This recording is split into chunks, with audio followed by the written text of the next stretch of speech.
Okay, hi everyone. Julia here. Yeah, I do exist. Not on camera much, but we're waiting on Michael Harrell, founder of Language Lessons of the Heart, which has gotten this channel a lot of attention, which is great because emotional healing is exactly what this world needs, and we all have to do it individually. And Michael's going to kind of tell his story and how language lessons of the heart evolved. And we're going to kind of go through the process of language lessons of the heart. And I think there's Michael right there. Hi, Michael.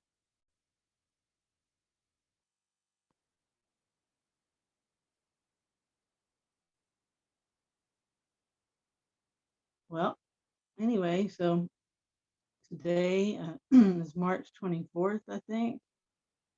I'm not even sure. It's the kind of life I live.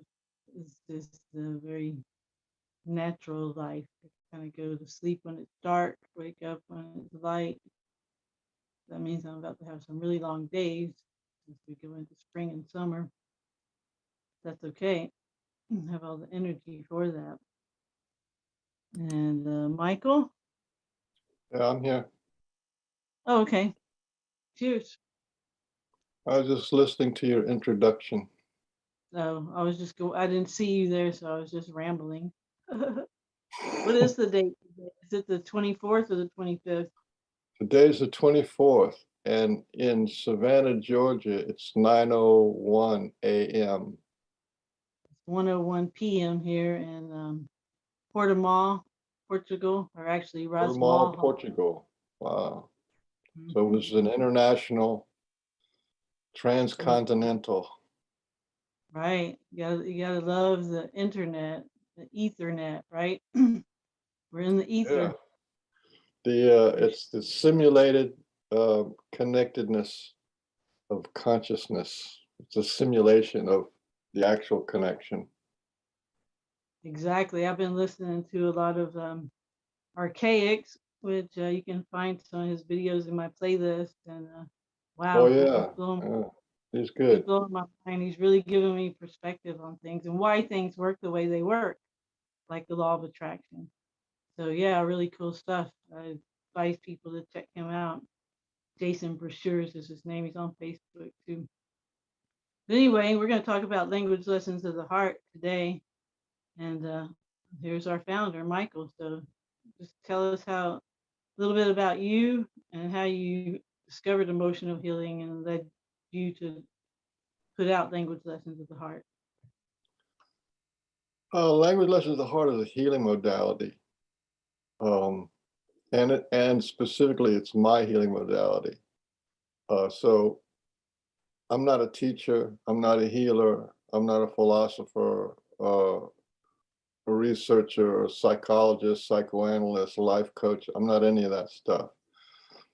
Um, what I did is back in the day, around in the early '90s, I had my midlife crisis,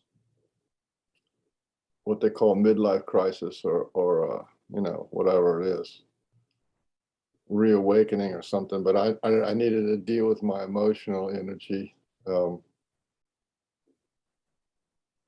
I did that. I did a whole bunch of different things to learn how to heal and to actually be engaged in healing. Right. And at that time, you could meditate for hours at a time, right? Every day. Yeah, no, this is and before that, okay, that was in the '90s, but before that, in the '70s, when I was so it's 50, 60, I just around when I turned 30, 20 from 25 to 30, '70s was 20 in the '20s. Yeah, I met an enlightened guy in Coconut Grove, Florida, and I was just hanging out and talking to him, and he thought I was a nut, but this guy turned out to be an enlightened man, and that guy changed my whole world. And all I did was like ride. give him a ride. Like he looked like an old hippie, he was like a hippie. You know, I'm 6 foot tall, and he was like about 6'5" and real thin, and it was like an interesting, imposing character, right? And he started talking to me about enlightenment, what that means, and what it feels like, and stuff like that. And I had no clue, but you know, things started happening after. So I spent one afternoon, one evening with this guy, and drove him around town, and because he was just basically walking guy, like a walking prophet or something. And you know, this guy opened up my mind, and I could listen to people talk in my head from 2 miles away, and get close to my friends. I could see a life review, you know, I could see their life from the beginning to the end, right? So all the childhood, first friends and schools, and then first loves and all that kind of stuff, and then off to when they died.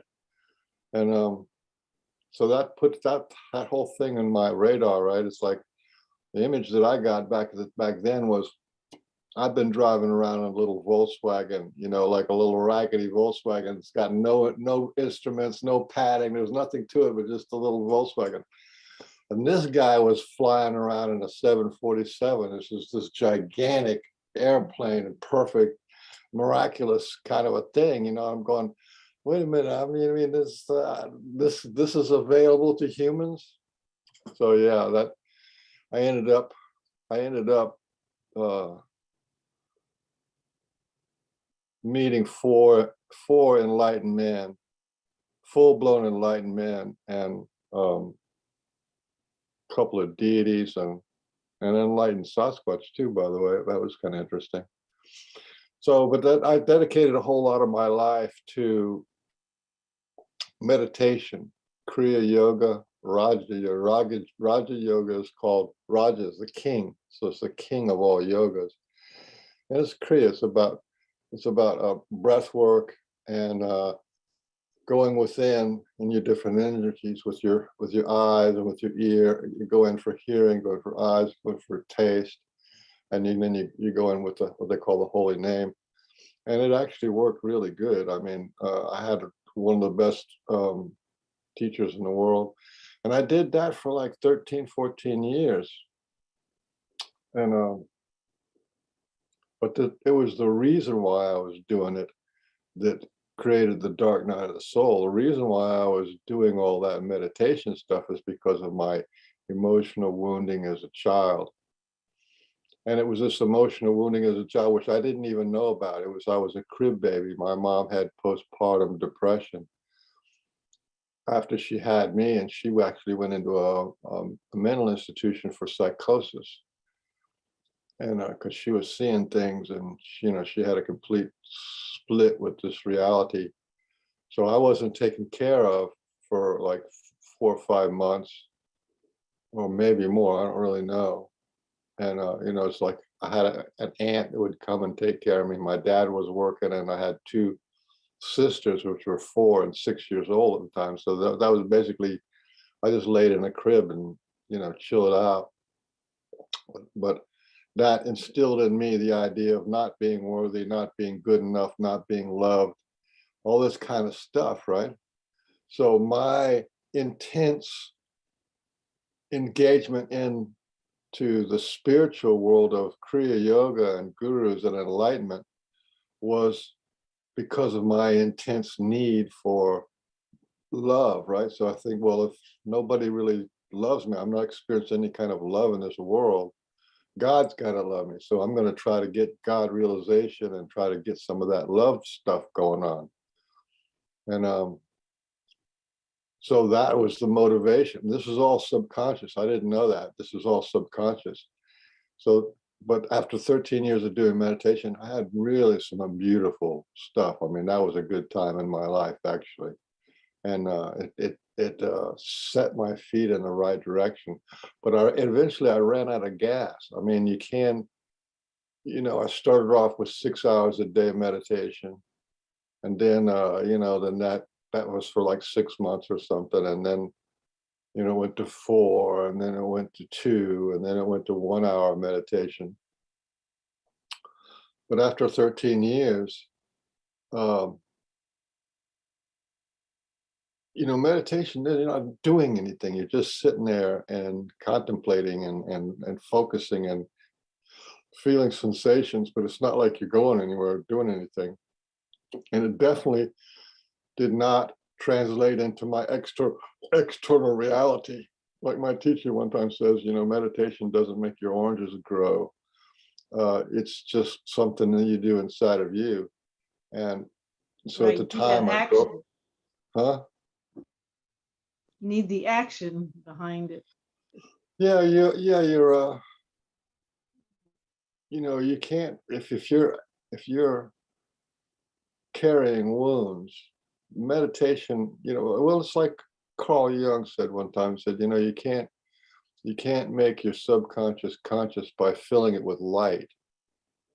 And that's what I was doing. I was filling my consciousness with light in hopes that that light would bleed over into or somehow embrace the darkness of feeling unworthy, not good enough, there's no love for me, abandonment, uh, you know.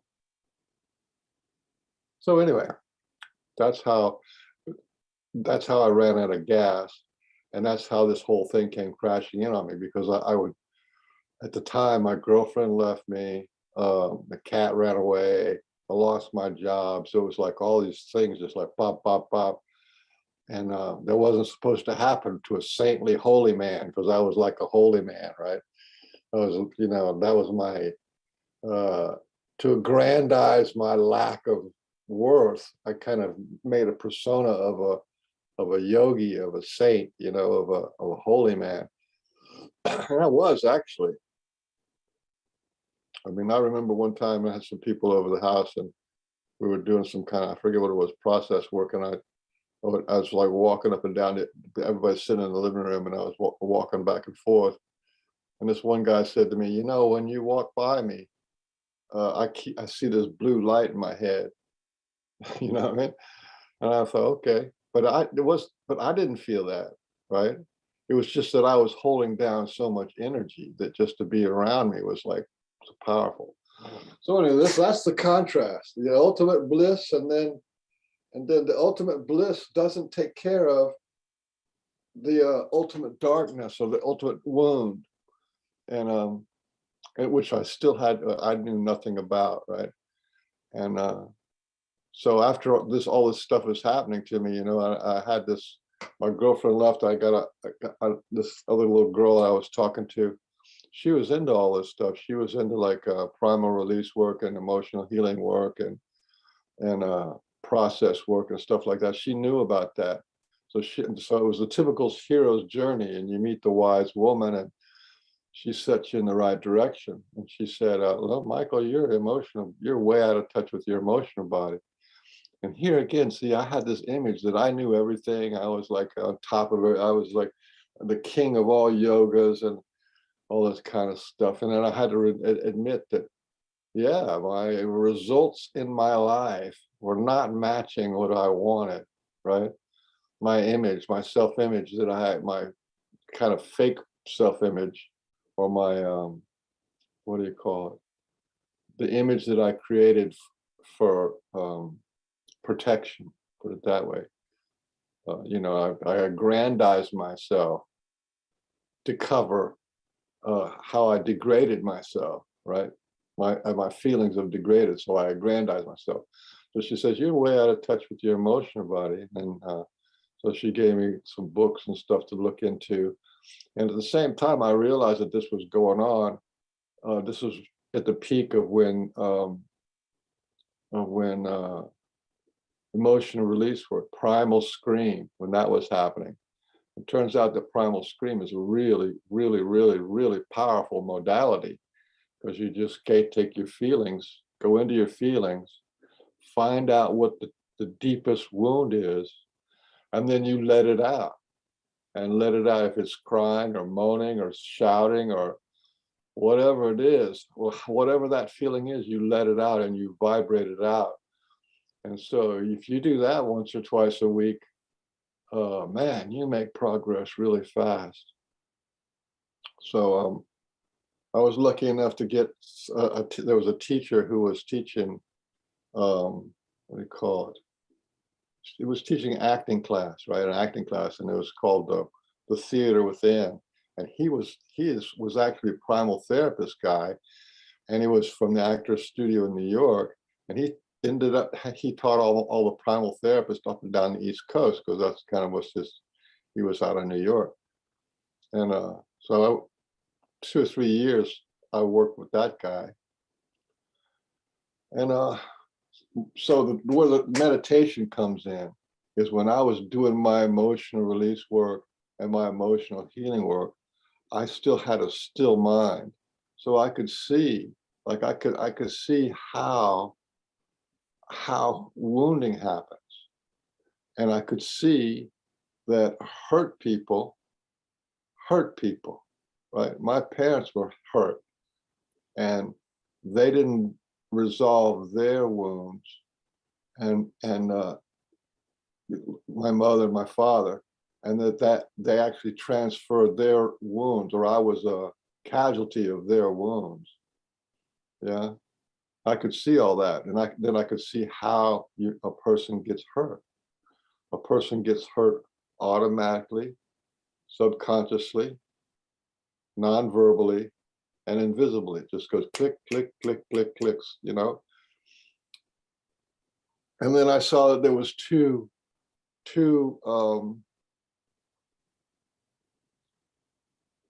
energy patterns. So one was the thinking, and the other was feeling, and that they were connected. So if you have rotten feelings, your mind will come up with reasons why you're having rotten feelings.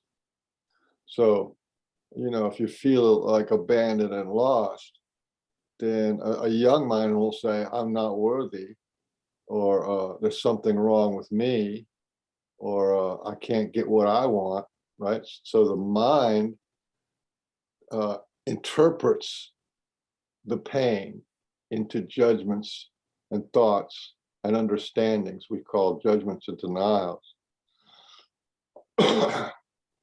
Almost everybody has the judgment of I'm not good enough, right? Because that's just kind of the way we teach children, is that they always got to be better, or whatever they did was wrong, or they could, you know what I mean? That it's kind of just, it's enough so that everybody gets the idea that they got to be better, because they're not good enough.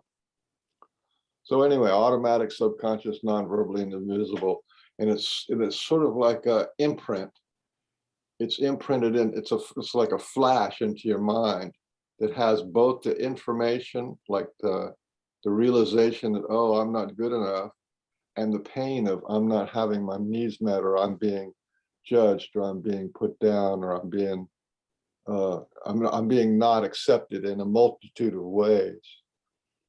So that's the whole core of it, is thoughts and feelings. The whole core is getting your thoughts and feelings congruent. And so after you have had the pain, right, and then your mind goes about trying to explain the reality of why you're in pain or suffering, or your needs aren't being met, whether it's abandonment, or there's insanity in your house like there was with mine, or there's alcohol in the house. It's also like was one, and you try to rationalize all this stuff, and you internalize it, and that becomes the core of your being as a child.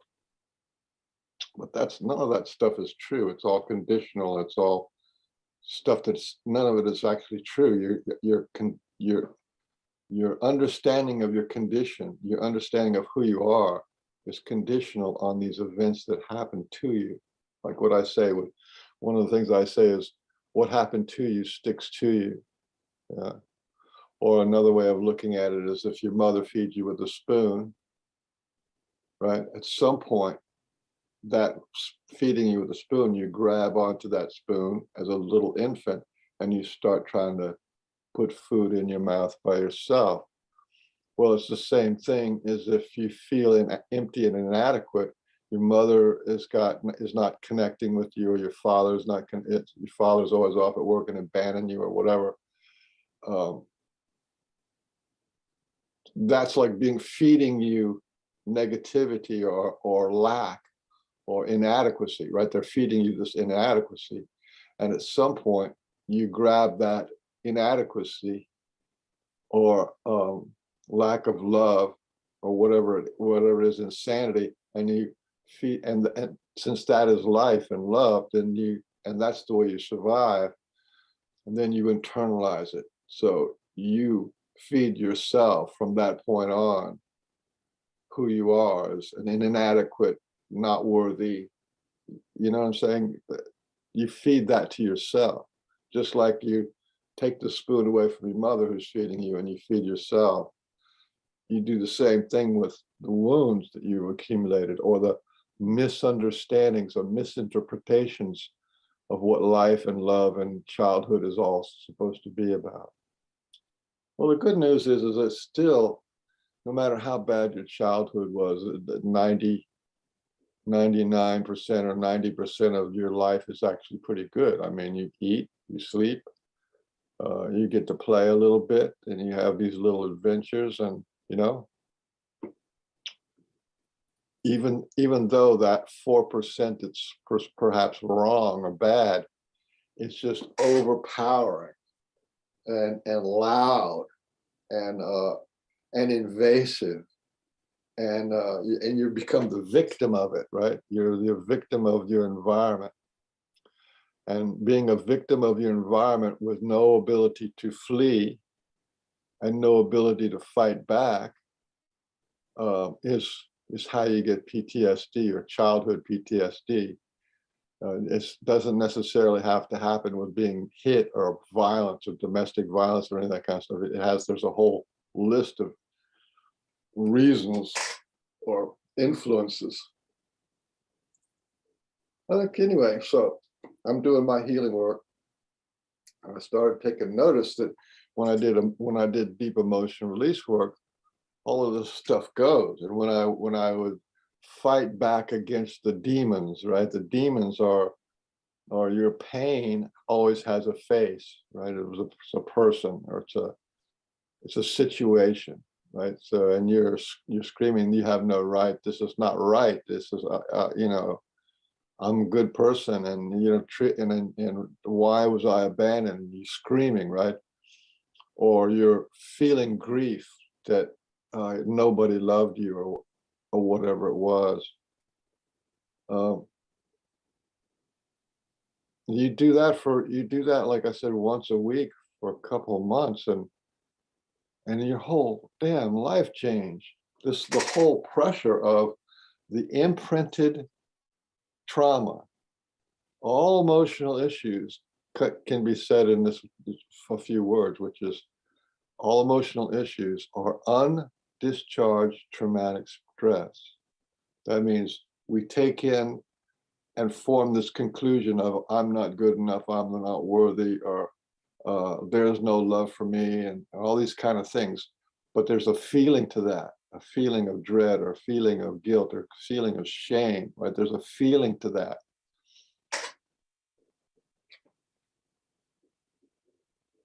And that process, and so that charge is held as part of your identity. That's who I am, right? I'm the victim. I'm little, I'm inadequate, I'm not loved. God turned his back on me. My parents abandoned me emotionally, or they torture me, or whatever. Some parents are really bad.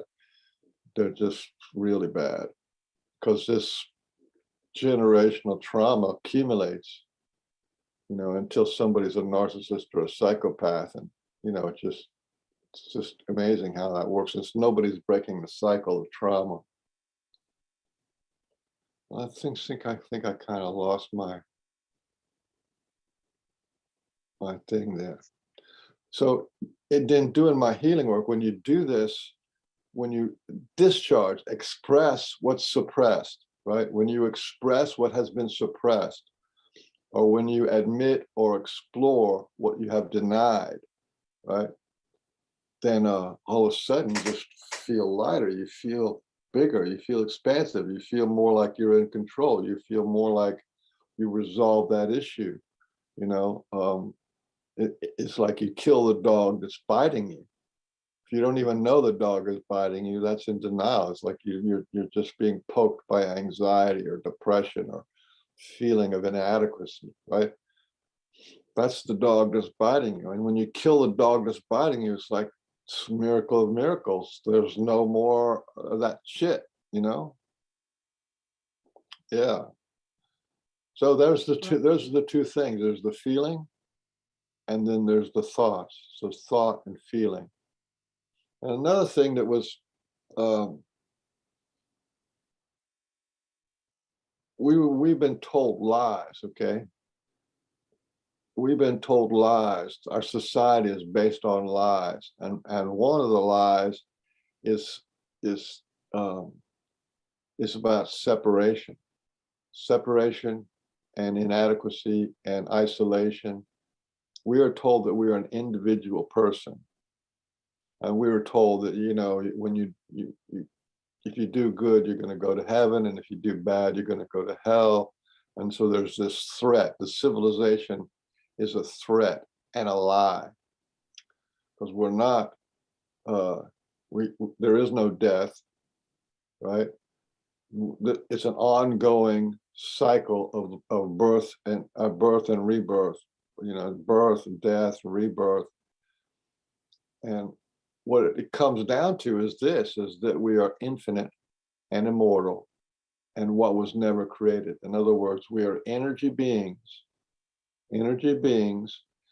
that emerge as a ray of light out of the central sun, right? With this everything is light, or everything is energy, and when energy is coherent, right? So we are a coherent energy form, and it's our coherence that holds our body and our health and our consciousness. But we are made of the same energy that the whole creation is made out of. And energy cannot be created and it cannot be destroyed. Therefore, we are infinite and immortal, and what was never created. We are emergence, we are emergent, we emerge out of the vacuum of space, we emerge out of the pure consciousness of creation. That's who we are. Okay. And a lot of our problems would be really improved by having this understanding, the right understanding of who we are. So what society says is we are we are born in this country, we have this religion, we have these parents, we speak this language, we use this money, and this is the way we do it, right? None of that stuff is true. It's all kind of arbitrary. If I was born in China, I'd be speaking Chinese now, even though my body looks exactly the same, and I'd have a Chinese attitude and Chinese philosophy, and I'd have Chinese flavored wounds, right? It's all about so culture is it is very much like a cult.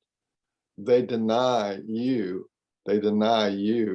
your possibilities.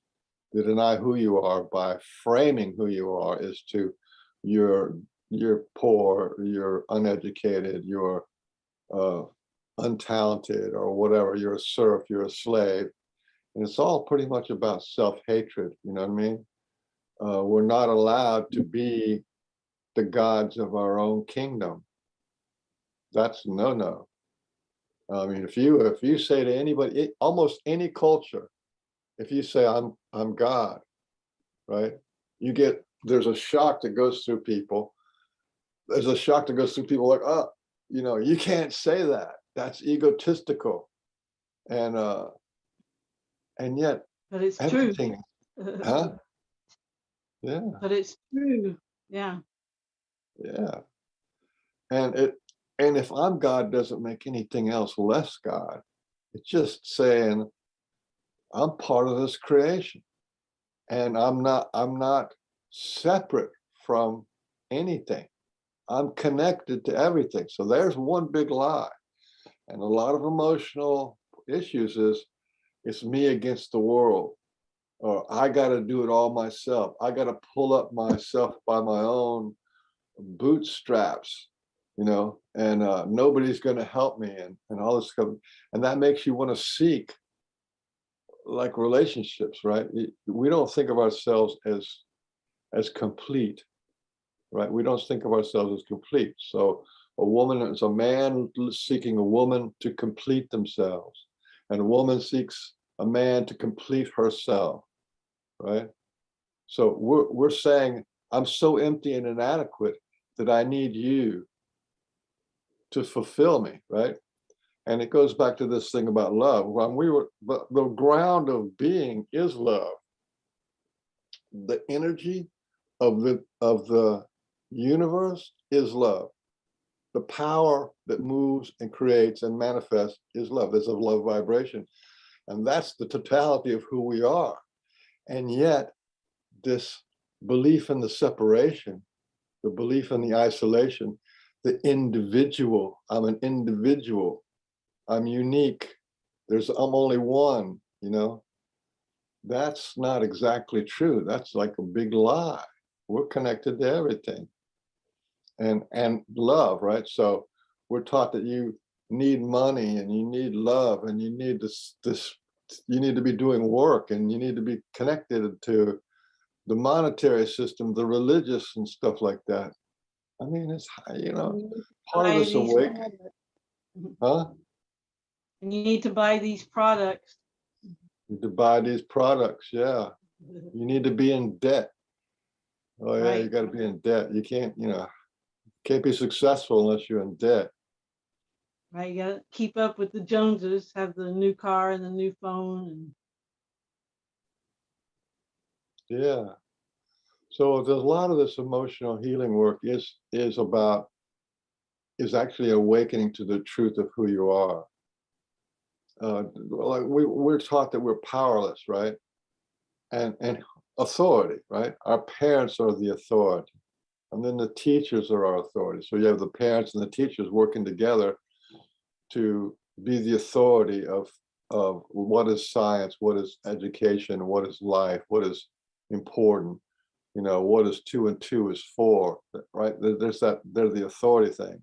Then you have the police, which is the authority, the judges, which is the authority, then the government is the authority, then the military is the authority, and then the religion is the authority, then the preachers and teachers are the authority. And everybody's an authority but you. And they're saying, well, you can't be an authority until you got 12 years of schooling, and then you got to get 4 more years to get a degree, and then you got to get a master's degree, and then you got to get, and then right. And at the same time, none of it has anything to do with your emotions and your thoughts. So just like me trying to attain God realization because of my lack of self-acceptance and self-integration, academics are like the most wounded people I've ever met. They're like, most of them are completely out of it, and they spent their whole life trying to achieve this goal of being an authority of a topic. And they make these little cults. There's the science cult, and then there's the literature cult, and then the political science cult. There are all these cults of trying to like be the authority when none of that stuff is real. It's just trying to make a persona to cover up your inadequacy. Anyway, so language lesson in the heart was just me taking notes on what worked to actually free myself from all that stuff, all that what it seems like there's layers and layers of stuff that we're seeing in our manifested world. What's inside you, the form of the politics inside you, the form of prosperity inside you, the form of love inside of you, is exactly what you see out in this world. And if there's war, then there's no love. And if there's poverty, then that's your, and the politics are completely criminal, lying, cheating, stealing. That's a mirroring, a reflection of what's going on in our collective, our society. And the way we run our society is you get a whole bunch of wounded, like there's this whole thing is like if if you live in a world where everybody's blind, the one-eyed man is king, right? It's like the society and culture is created out of self-hatred and denial of self-worth, right? Like, why can't we be in each person, each household be an independent country? And that's another shock. Oh God, what is that? That's anarchy, that's chaos.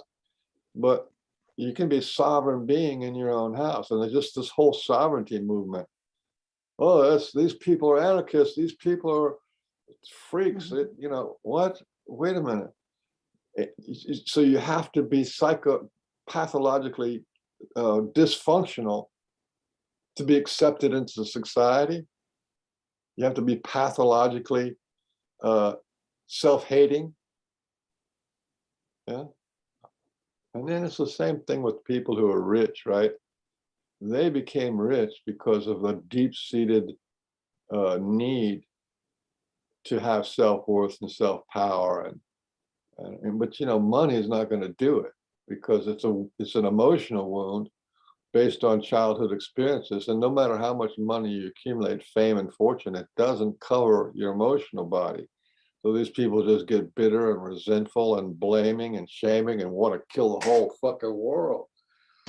That's what people like Charles Schwab is all about. This guy wants to kill everybody in the world because he's just a rotten, empty mess of a hollowed out man, and all these people are. Okay, that's what I'm saying. The inside you reflects the outside you. And what do we have here? We have pedophilia on an epidemic scale, and we have adrenochrome junkies, people who drink babies' blood on an epic scale. How is that inside of you? How is that inside of our collective? Well, it is because this thing of inner child work. And what is the inner child? The inner child is something in your subconscious. It is that part of you that is wounded.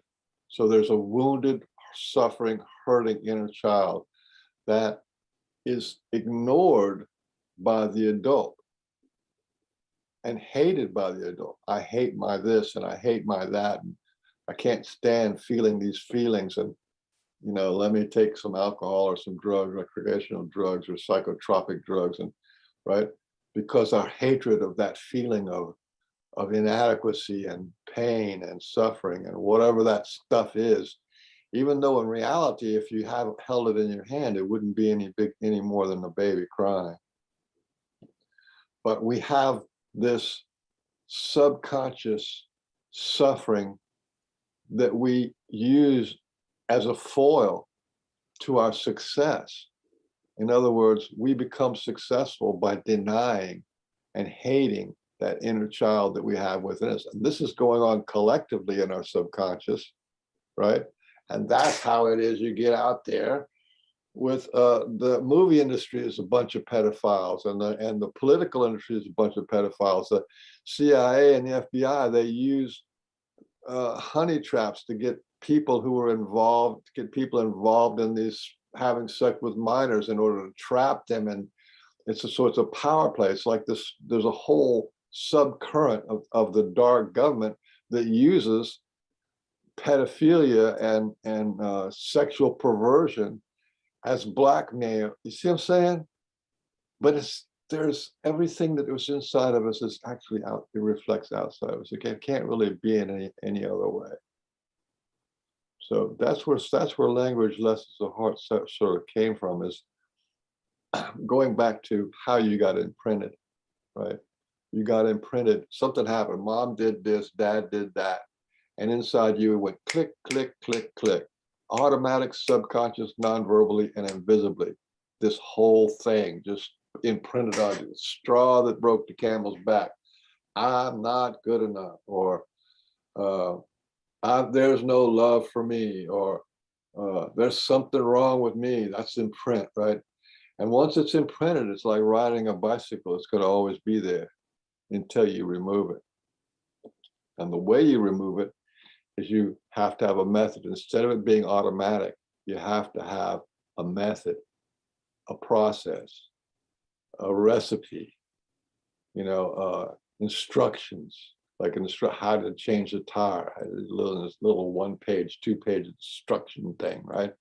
How do you do it? So from automatic to a method, and then from the subconscious to conscious. So, you don't walk around saying, I hate myself.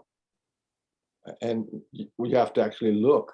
You have to make that result. You have to make that result in your life. You see what that is. And that's really self-hatred, self-denial, self-ignorance, self-rejection, right? So you make your subconscious conscious by feeling your pain a little bit. And then you hear the words. The words are, I'm not worthy, right? And you see who said them to you, who made you feel guilty or ashamed or inadequate or terrified or shocked, or hurt, traumatized, right? Who did it? So it's automatic, subconscious, nonverbal, and invisible, and it's like a little movie.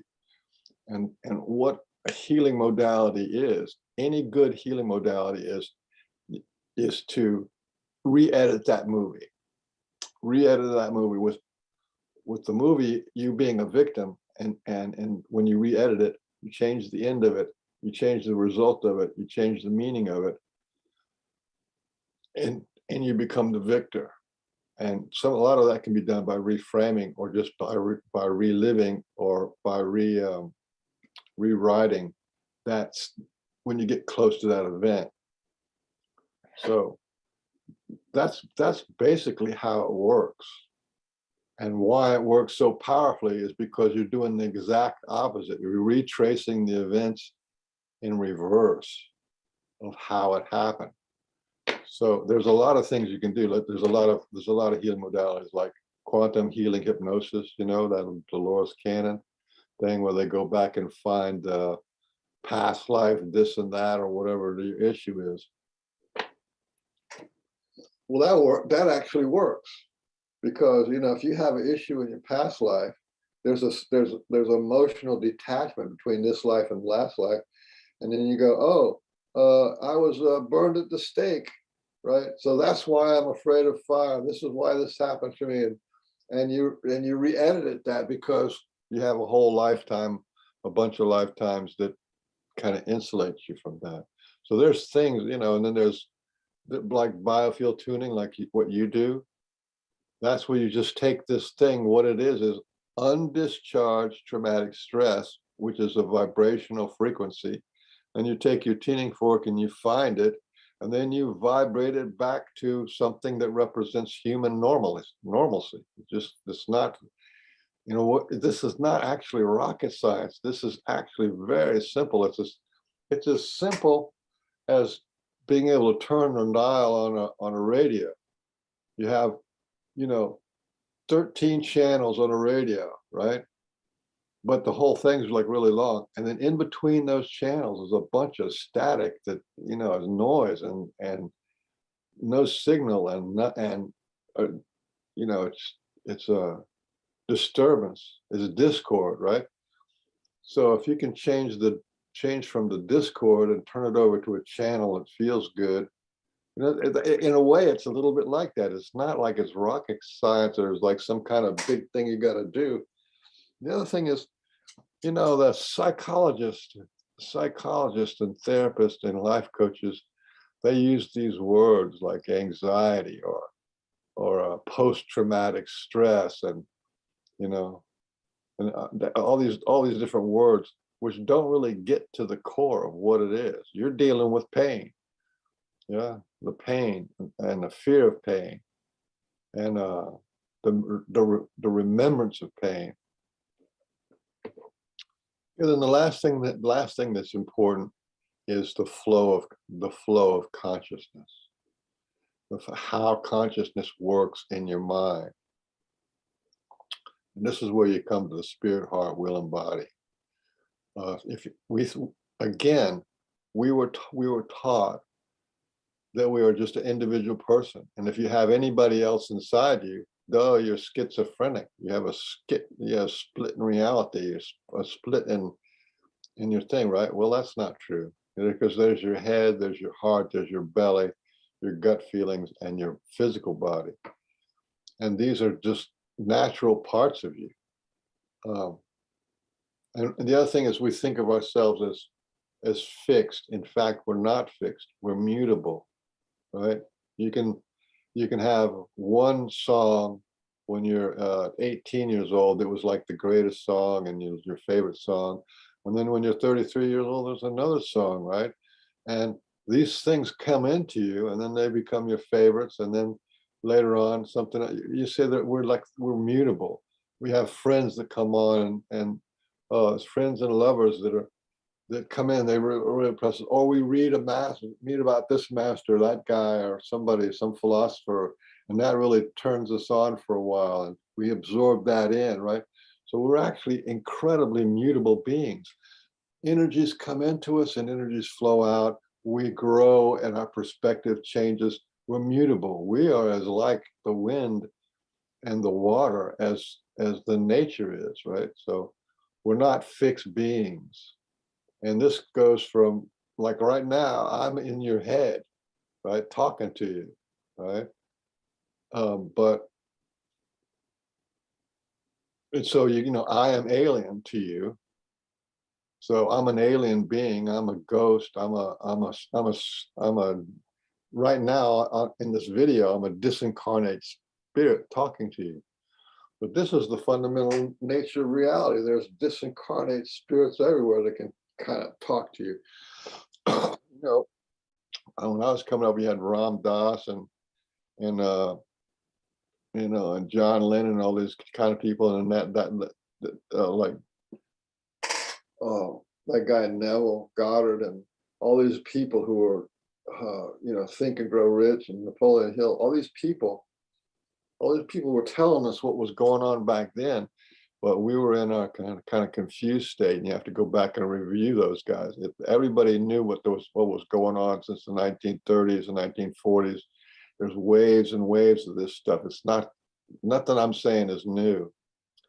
But what is new is the spirit, heart, will, and body connection, and to be able to talk to them. Spirit is in your head, heart is in your chest, will is in your belly, and your body is the energy of your whole body.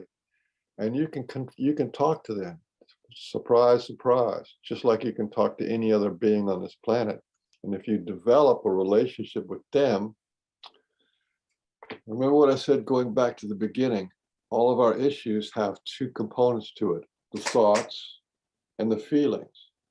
And the thoughts can generate the feelings. You know, if you say, oh my God, I'm going to lose my job, right? Because that's what you know, your brain thinks.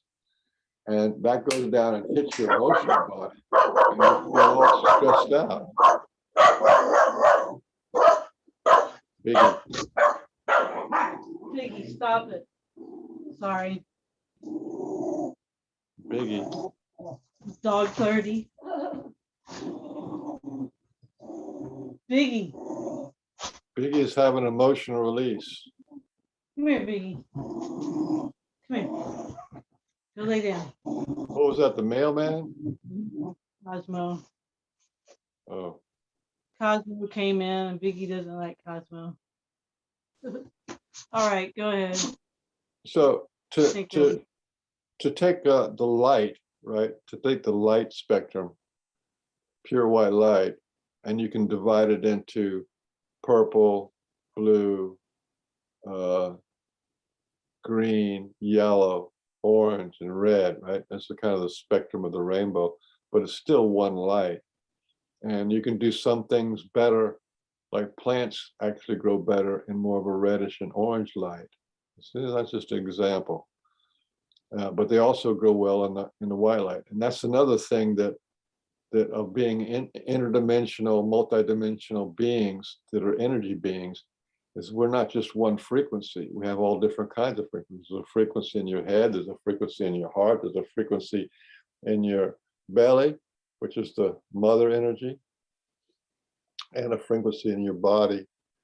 So this is really important, that you can have your head connected to your heart, communicating to your will. So if you could think of it like this is the man and the belly is the woman, right? This thought is the man and feelings is the woman.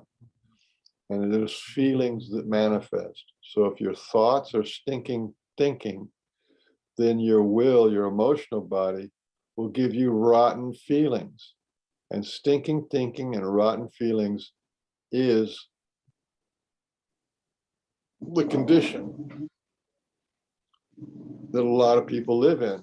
And that's what's calling for emotional healing. Stinking thinking and rotten feelings. And that's also the cause of divorce and the cause of drug addiction and the cause of a failed life, the cause of failed marriages, the cause of, all that shit is stinking thinking and rotten feelings. And together they are you, right? You say that's you. So I was going to say, I don't know if this is coherent to everybody, but then there's one more layer to this, right? Remember what I said, we're infinite and immortal and what was never created. So we are energy beings. We are energy beings and everything is energy beings. Consciousness is the feeling of energy. So the energy in motion is felt. When you feel the energy in motion, that is consciousness. The more energy that is in motion, the more consciousness. The more energy that gets suppressed, the less consciousness. Then intellect is the differentiation, the separation of one kind of an energy from another, right? The river going through the field, the river energy is different than the field energy. The tree energy is different than the grass energy. Intelligence is to see the different kinds of energy, right? And then an animal has a different kind of an energy than a plant, right? And the wind energy and the star energy. So intelligence has to do with the differentiation of energy and the labeling of energy. So that's the mind has to do with that. So energy beings, and then the feeling of energy, all energy has feelings. The feeling of energy is consciousness. Everything in the universe is energy and consciousness. Those are what make everything. And after that comes the I am, I am separate, I am this, and I am not that, and I'm not that, I'm not that. We say I'm not the tree, I'm not the car, I'm not the house, I'm not the chair I'm sitting in, I'm not the air I breathe. We say that, which is wrong, but that's this whole isolation, self-hatred bullshit that goes back into that. So everything that happens to us is recorded as us. The recording, what we call memory, right, is a small part of it. But every single breath we take, everything we think, everything we feel is recorded. And it's recorded in the cosmos itself. It is recorded in the Akash, which is karma. The Akash is what the Akashic records is, what the Akash is the space, the deep space. That's what the Akash means. We are recording instruments. We are the microphones and the video cameras for the universe. Everything we do is recorded. And that's important to know. Everything is, and who we are as this meat beings, these beautiful bodies and this beautiful collection of energy. Who we are is the content of your consciousness, which is how you think and how you feel and what you wish, what you can do, what you can't do, your hopes, your dreams, your successes, your failures, your arguments, your frustrations, your fears, your terrors, all of that content, your education, your religion, your nationality, your family groups, and your habits and your laws and regulations, all that stuff, All that stuff is the content of your consciousness, and we call that you. I am. I am American. I speak English. I da da da da. And I, right? That's the content of your consciousness. When you die, you have a life review, and the life review goes from birth to death of this life, and it goes in minute detail of every single event that happens to you, right? That's the Akashic record. It's just a recording of that, right? Including your interpretation of whether it was a good life or a bad life. You can go to heaven thinking you got a bad life and find out that it was actually pretty good. So the Akashic record, what is written in the deep space of the universe, in your soul, right? What is written there can be edited. If you don't like it, if something's not right, something's not fair, you can edit it. You can edit it in this life. It takes a human body to do it, to edit it. You know, this is what the resilience is about. This is what healing is about. This is what the awakening is about. This is what transformation is about. This is what the ascension is about. You have to edit the content of your consciousness, which is your Akash, and your cash is your karma. How does somebody have some events from Dolores Cannon? How does somebody have some event that happened to them 5 or 10 lifetimes ago affect them now? Because that event is in the content of their consciousness, and it bleeds over into now. The content of your consciousness says who you are. And if you're not good enough, you're not worthy, or you've been raped and burned at the stake, then you're going to have issues around all these things in this lifetime because of the content of your consciousness. And it's only data, right? So if you've been a victim for many lifetimes, you go back and you refight the dragons, you kill your demons. And when that, going back in time and fighting your fights, or correcting, or loving your wounded self, and mama the trauma that happened in this lifetime and another, the roots of it are in this lifetime. I mean, the experience of it is in this lifetime because your parents did this and your parents did that, but it goes back to other lifetimes and other lifetimes, and you can connect to that. You connect in the now to that, and you can actually re-edit the story because it's a movie, right? You're the main character, and you decided whether that was a good thing or a bad thing. I mean, I would have a very hard time thinking, if you're sitting there being burned at the stake just for being a witch or being a saint, how that would ever be translated into a good thing. But you can actually transmute anything. You can re-edit, re-feel, reorganize, and re-empower yourself. Again, it goes back to us being infinite and immortal in what was never created. You have to have a certain amount of self-pride. Are you going to let garbage be thrown on you for 10,000 lifetimes? At some point, you got to clean your house. Clean your house, right? Get rid of the garbage. Get rid of the, we got a room full of demons over here and a room full of robbers and thieves over here. Get those guys by the scruff of the neck and throw them out the front door. Let them release them. Let that stuff go, and kick them out. And good riddance. Don't come back, and put a little lock on your door so these repeating patterns of discouragement and disappointment don't happen anymore. So in a way, it's sort of like the whole thing is like this epic healing hero's journey. The dragon's going to kill the maiden, which is your emotional body, your female body, and then you're the hero. You're the mind as the hero has to learn how to get these skills to go and kill the dragon, which is your pain, right? And the dragon's sitting on your gold, right? That's the metaphor. So it's like the hero's journey. So in a way, you're not really an adult. This is the last initiation into an adult, is when you take control of, take responsibility for the thoughts that cause you emotional pain. The emotional pain that makes you feel like you're not worthy, you're powerless, you're empty, you're inadequate. When you take responsibility for that as an energy being, as a creator being, and say, that, I don't want that.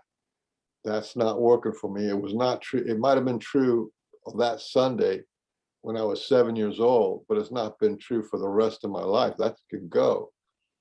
So to edit, to heal, to restructure, and come into a different position in relationship to who we are. And really who we are is the content of our consciousness. So I don't know if you have any questions about any of this stuff. It sounds complicated, but all of this stuff happens seamlessly, and it all feels like us. Right. If you just do the process of language lessons of the heart, you get there, right? And it Yeah, sounds like if you heal your emotional body this lifetime, then you won't have it in the next lifetime to deal with. right, right. Paramahansa Yogananda said something about that. He said, you know, you have this karma, and karma is the stuff that happened to you and the stuff that you did. And by did meaning you assumed it was bad, or you judged it, or you denied it, or whatever. He said you have this karma, you have these things that you did, and death's not going to help you. I mean, if death would help you resolve this issue, then everybody would just jump in the river right now. I said, no, you have to take responsibility of this, for this uh, garbage collected in your pristine energy house, the garbage collected in your pristine energy house. And in this lifetime is the time to do it. You do it while you're alive. Yeah. And it's actually kind of fun, because all healing happens in alternative dimension. Memory is an alternative dimension. Fantasy is an alternative dimension. It's a 5D kind of a thing. You're the adult now, going back in time in your memory to your to your childhood days. And as an adult, you look through what's going on in your child, mother and father, parental relationships, or your school relationships. As an adult, you look in there and say, well, I'm not going to put up with that shit. Those people were crazy, and you let them have it, right? You won't let, like, the difference between, what child abuse is? A lot of people don't really have a good definition of child abuse. Child abuse is this: I'm an adult, you're an adult, right? I'm an adult. What I would not let anybody do to me as an adult, I would not let somebody insult me. I would not let somebody hit me. I would not let somebody put me in a room as punishment. There's no adult that can do that to me, right? If I do that to a child, what I would not let another adult do to me, what I did to the child is child abuse.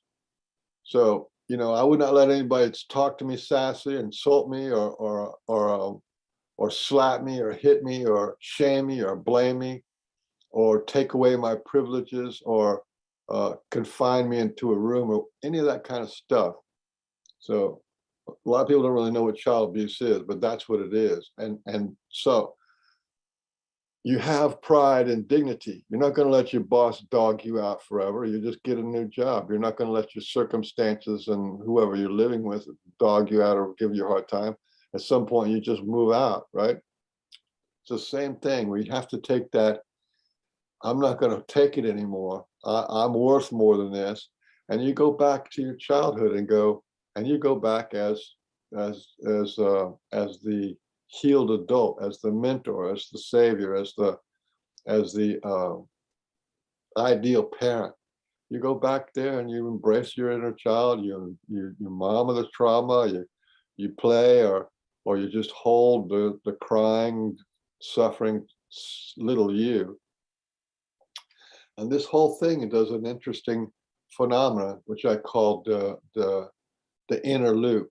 You take your conscious mind, which is living in the now, and you're going back in time, and you yourself are in charge of doing your own connecting to your inner child, and you're healing and you're evolving, and eventually you allow that inner child to grow up and manifest and become an adult active part of you, which is usually the best part of yourself. But the good thing about this is that loop. So remember, the culture has you going outside for the authority. Outside of your parents is the authority. So you want to seek help from your parents. You want to seek help from the doctor. You want to seek help from the therapist. You want to seek help from you know, your employer. All these authorities. We reach out to try to bring energy in to help us, right? But when we do the healing work, we are the help that is being given to our inner child. So we are the ones who are reaching back in time into our inner self and connecting and healing in that stuff, embracing, healing, loving, mentoring, praising, and all that kind of stuff. We are doing that. And this back in time and inside makes a loop, okay? And that loop back in time means that in the future, there's going to be a future you, right? In the future, there's going to be a future you. And since you in the present now have gone back in time and helped and embraced and mentored and coached your inner child, yourself, the little you, to grow up strong and unwounded, okay, in the future, there's going to be another you in the now. And that you in the now has already learned how to go back and help you. So right now I have a future self that's helping me. How cool is that? I don't need I don't need the teachers and the healers and the doctors and the lawyers and right. I've got higher self people coming and helping me now because I made that loop, the correct loop, which was me taking responsibility for my own pain.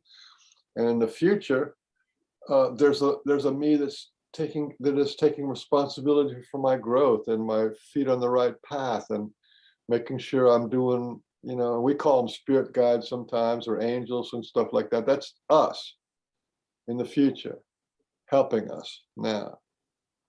And so that's like a really amazing loop. This is why if you do language lessons of the heart, right, which is the 4 processes: empowerment, emotion release, judgment and denial release, and talking to the parts of self. You do those 4 processes and you learn them well. After a few months, maybe 6 months or a year, if you learn these processes really well and you take them to heart, then they take over and they start doing the healing work for you, because you have different aspects of your consciousness doing healing work for you continuously. And that has good results. Like you and I were talking the other day about health. And I said, I haven't been sick in 40 years because I don't have that. I don't carry around a core, discord, hurt, pain, suffering, primal pain. I'm not carrying that around anymore. And so that I don't have to hold that stuff in. I don't have to push back on the pain. I can just live my life, which feels pretty normal, but my body can regenerate, and it's safe, it's protected and gated, it's free. You know what I'm saying? And that's when you can have the best health outcomes. And you're doing the same kind of things. I mean, you're looking in great shape. Yeah, better, definitely. And yeah, because when you heal emotionally, you heal everything physically too, eventually. Because emotions, energy, and motion, right? Energy in motion. And energy in motion can be harmonious and loving, or in discord and unloving. Just like the sun. The sun in the temperate zone is about right for humans, but too far to the north and the sun's light is cold and you will die. And if you go too far into the desert, the sun's light is too hot and you will die. Well, energy is the same way. We have, warm, living, comfortable, loving energy. but there's also energy that is uh, like antithetical, rejecting, painful, discordant, static, repelling, all that kind of stuff. So again, it goes back to being able to move that dial, get away from the static and the discord and the abrasiveness and the cringeworthy feelings, and sort them out, and then dial into the radio station that you actually want to be broadcasting from, what you want to receive and broadcast from. It's like, it sounds complicated to explain it, but all this stuff happens seamlessly and continuously in our normal everyday life. Right. And to do the emotional healing work with language lessons of the heart, it's simple too. You just do the process, and all this stuff kind of happens organically. And then before you know it, Yeah, you're on yeah, the other side, So it's very yeah. worth. I'm giving you a theory, but you don't need a theory. You didn't have to have a theory or a psychologist or a PhD, MD when you're a kid to get you wounded. You don't have a Right. little bank of these guys going, well, we're going to wound this child now, and here's what you do. And then the mother, you say this. You didn't have any of that. It just happens naturally. It happens, mom's got her issues and the stress for the day, and when mom and dad have issues or whatever, it happens naturally. And in the same way, healing will happen naturally. You don't actually have to know, oh, I'm an infinite immortal being, and you don't have to know that. You just have to do the work, understand what judgment and denial release is and practice it. Understand that if you do emotion release, you scream and yell and just fight and fuss inside of yourself. What they call fighting your inner demons. You're sorting out. Stop hurting me. You're not having a right to hurt me anymore. Because remember, what was done to you, stick to you, right? We still eat with the same spoon that our mother showed us how to eat with. And when it comes to wounding, we still keep that wounding alive within us as long as we live, until we go in there and saying, I'm not gonna eat from that dish anymore. I'm not going to use that spoon. I'm not going to spoon feed myself pain and suffering and anxiety and trauma and drama and depression and and all the crap that goes with it. So Yeah, simple. So hopefully people got a lot out of this. It was very a lot there, very interesting stuff, a new perspective, a lot of stuff I haven't really heard before. So that's really cool. And there's your playlist is on my channel. Michael Harrell is his channel. You can Google Language Lessons of the Heart. You can find him on Facebook too. He has a big group there. And yeah, do the work, get the results, and don't wait. Don't wait till you have some crisis. results don't lie. Triggers to do this, but don't wait for that trigger. We all have those judgments. Find them, do it. Make that extra step that's not typical, and go ahead and do it now. And the sooner you do it, the happier you'll be. The fastest path to uh, ascension, right? You can't ascend when you have sandbags of suffering. You got to empty out those sandbags of suffering, throw away the bag when it's done, and then you ascend naturally, because you're not going anywhere. It's right here, right? Ascension isn't to go up to heaven. Ascension is just to move this far into your energy field. That's all it is. From 3D to 4D, 4D to 5D. You don't move anywhere. Nothing happens. It's just that vibrational frequency is clear, and you're not going to carry your anger and resentment into the next reality. It's not. You can't get there from here. That's why you got to do your healing work first, and then your spiritual stuff will kind of unfold. I mean, it's not like we have to plan, and you don't have to do anything. One of the things that I was thinking about doing, I just thought I would run it by you, was I was thinking about having a little mini workshop once a week. I'm really thinking about doing this, where we can actually teach the process in living time. We can get a whole bunch of people on Zoom and then maybe go live on Facebook or something, and then just go through it.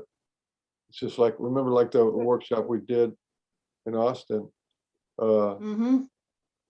It's not super complicated, but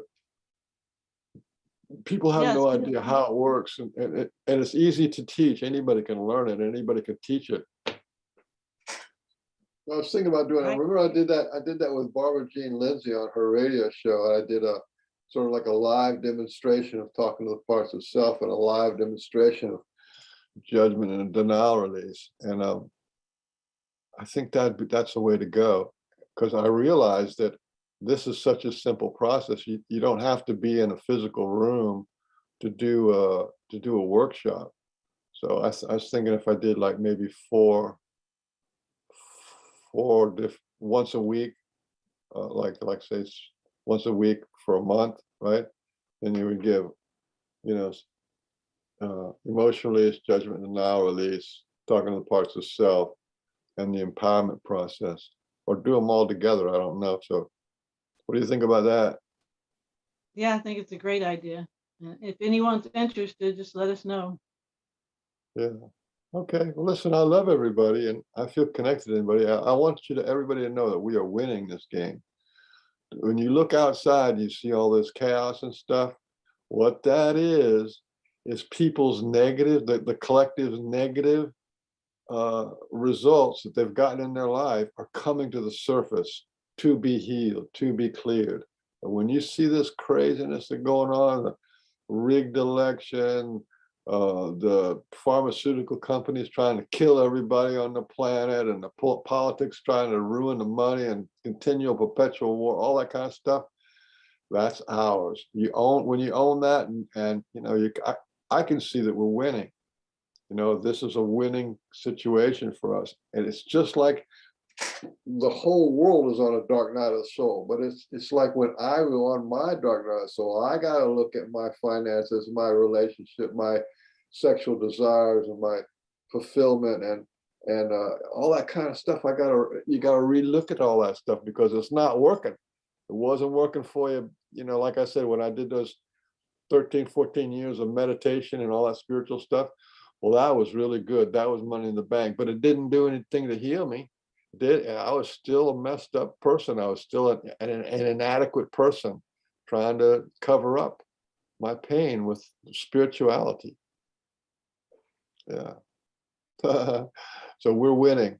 Yeah, awakening, the veils are being lifted, or all the evils being exposed so it can be healed. And so, yeah, it's Yeah. an amazing We don't time. want any of this. We don't want any of this stuff. So we're going to have to edit it out, delete a lot of stuff, heal a lot of stuff, Put stuff in.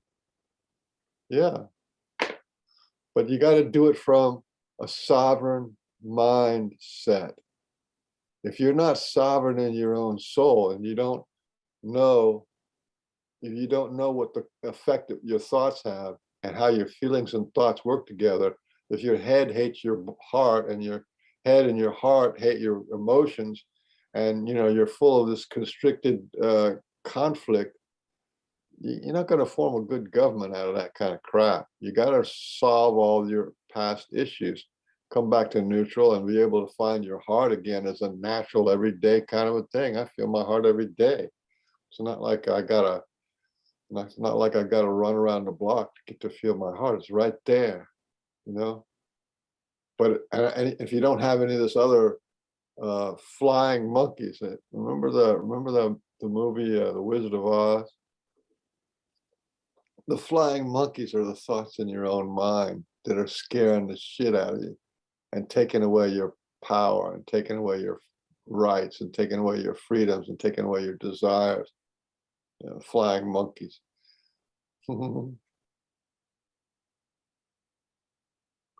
Anyway, so thanks for having me on. It's kind of a treat. Yeah, thank you, and thank everybody that's going to watch this. And everybody who's watching this, and you and I both, we're all here for a reason. And it's just so awesome to be a part of this great awakening with everyone. And thanks for watching, and thank you, Yeah, Michael, just and we'll talk again. healing and evolving are the same thing. If you're not Yeah. evolving, you need to do healing.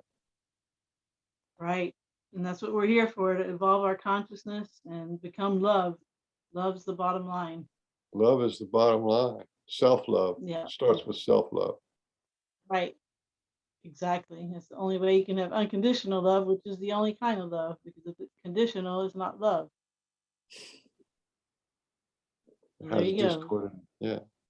Good place to end. All right, Michael. Thanks again, and we'll talk soon.